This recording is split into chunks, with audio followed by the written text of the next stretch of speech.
first question should be, how did the church coordinate with your political engagements? They didn't coordinate with my political engagements. I think that's why they didn't like me. And I know that people don't want to hear that. They want to hear that they controlled me in that way, but they didn't. I'll be honest. That's why I was like, what? Wow, no, they didn't. They couldn't. So I was going to run for Congress, and this doesn't make Scientology look good, but this is the truth. I was going to run for Congress, and they stopped me.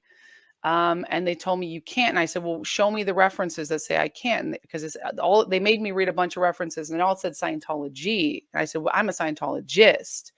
It's not political, but it doesn't say I can't be political.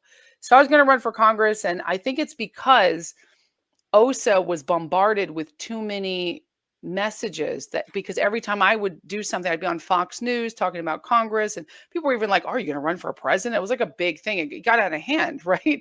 But it was a big thing. And of course, people knew I was a Scientologist, and they would, you guys would expose Scientology.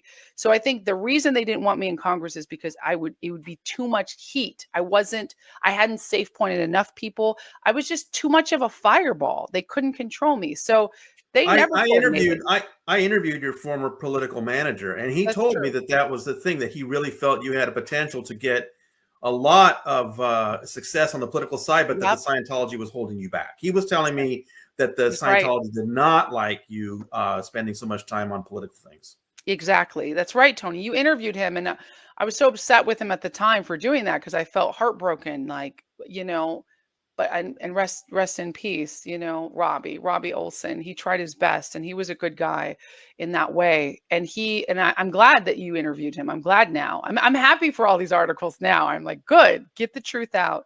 But yeah, it was very different times. It was very like cowboy times. But now it's cool to be MAGA. It's cool to be Trump. And now it's popular. And of course, Scientology is going to sweep in when it's popular. But in the beginning, they were like, what are you doing? Don't upset the church. Don't upset people. We have to be maintained. Had it been Biden and Kamala, kid you not, everybody would be Biden and Kamala. So in Scientology, they play whatever they want.